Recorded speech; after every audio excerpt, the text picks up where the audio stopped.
soul that is the watcher? That's a very good question. Or our spirit? Or Thank you, Inez. Now, is the soul... Okay, please open your eyes now. Now let's go into it and explore this. Thank you, very good question. Wow. Is the watcher the soul? How many of you think it is?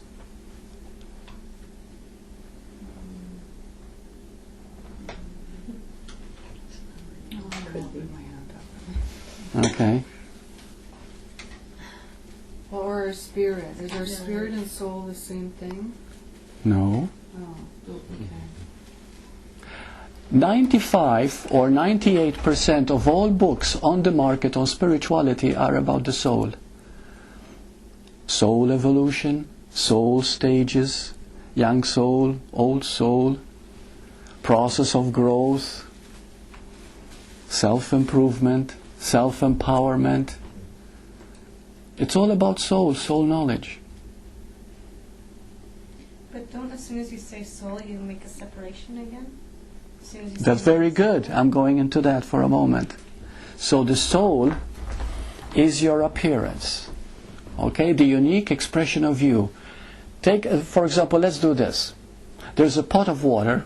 Okay? We explained this, but I think it's quite appropriate here. And you take a spoonful of water away from that pot of water. Okay? What happens now? The spoonful of water, which is separate from the rest of the water, begins to think, oh, I am a different person. I am separate from the whole. You see? So now this being isolated by itself, it begins to be affected by its environment.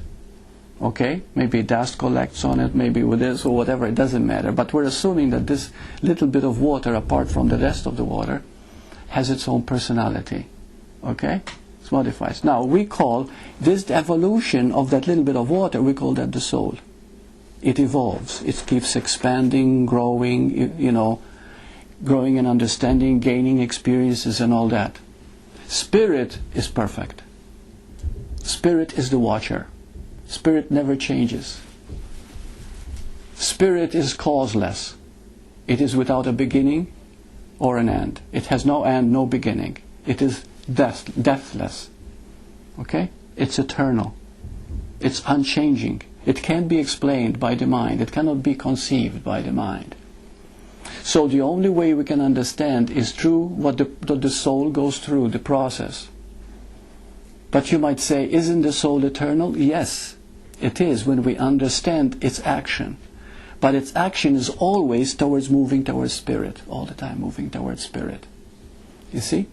Now, when the soul becomes fully evolved and it says, I woke up, it becomes one with spirit. It becomes absorbed into spirit. You see, and it becomes one with all that is. Still aware. Because the one who's aware now is not you. It is awareness itself. This is what has to be understood. And this is why awakening it doesn't come very easily, because we think I am aware. There's no such thing as I am aware. There's only awareness. Okay? Now, we're talking from the spirit angle. As a soul, you can say that. As a spirit, it's complete. It is total. And there are no qualities to spirit. Spirit is. You see? It cannot be touched. It has no qualities. It cannot be good or bad or right or wrong or anything. It just is. And therefore, it is pure unconditional love. Why? Because it is everyone and everything. And the one thing, what makes love so potent? Because we want relationship, we want to love, we want to belong. You see? We want intimacy. And so what we want to do, which we can't help, is collectively to join. Because oneness is our natural state. Spirit is that oneness. So when you awaken it, when you become you are spirit, then you are everything. Literally. You're still in the form. But you can feel one with everyone. Because whoever you see is a part of you. Just like the water realizes finally that, oh, but I am that water in the pot. I'm not separate, really. Even though I am moving away But that doesn't create the separation because I'm still the same water. You see, I'm still connected. Okay? Now, that seeming separation is the evolution of the soul. And the soul goes through growth all the time, through understanding.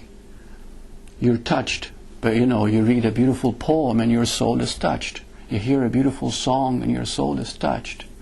You see, you gain these beautiful experiences. All experiences are experienced by the soul. But when you realize there's no experiencer, there's the spirit. Are you with me so far? This is very important. As long as you think you're an experiencer, I experienced a beautiful experience, oh my God, I'm in ecstasy. That's the soul experiencing. And then you lose it again. And some people say, oh, I got a beautiful experience and I lost it again. I got to know I will work, but I'm back again and regressed. That's the soul talking. You see? Is the soul evil then? Oh, no, there's no evil. No ego. Oh, yeah, you can, well... When that... No, ego is the idea of separation. The soul can come to an understanding where it sees no separation. Okay? It keeps on growing. So the soul is constantly moving towards spirit. At what stage it is at is only embedded in the soul. So we cannot say the soul is ego. The ego is totally selfish.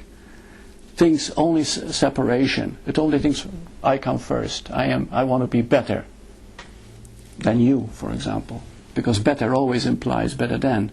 Yeah. Well, I didn't mean to interrupt your answering the question, but it just struck me that when you talked about having a beautiful experience, and then it's an experience that by definition has to come and go, and therefore it's not part of what's real and lasting. That's right. It's not real and lasting. Mm-hmm. What makes a beautiful experience is something in you recognizing that which is eternal. That which is eternal. So what is it that recognizes? So isn't that just like a hair's breadth away from... Absolutely. It's a hair's breadth away. But the reason we do not recognize is because there is a great fear. Because spirit is emptiness. That's why Buddha said, there's no creator, there's no creation, there is no God, there is no soul. See, that's what Buddha said, so that people don't get caught with words. He said there's only emptiness. And people got scared. But in truth, that's what it is. But emptiness is what created everything, because it's pure energy. Scientists call it pure energy. From pure energy become waves. Waves create particles, and then we have molecular structure, and then we have the world. You see? But you cannot separate matter from mass, which is energy. You cannot separate from another. So therefore, when we say emptiness, is also fullness. You see? But it's a beautiful word because it leaves you without concepts. Okay? And that is the beauty. So when you recognize emptiness, that you're totally empty. Right now, if you're looking, really, who's looking is the emptiness looking through you. We call it consciousness, but I like to call it emptiness. So experience could lead to recognition. Experience could lead to recognition if we take the personal away from it. If you say, I had an experience, then you're going to lose it. Because you made the ego experience it. So you feel good, but it won't stay with you. No, of course okay? not. Right. But if you begin to realize that experience is an opening to that which is total, eternal, then what happens is the soul takes a leap in its own understanding towards the spirit. You see? So that becomes the recognition. And then you don't lose it. And the reason you don't lose it is because you didn't make it personal. I experienced it. Because no one experiences. Because no one experiences enlightenment. You see? Yeah. Just like Adyashanti said, he says, you cannot experience enlightenment because enlightenment means there is no you.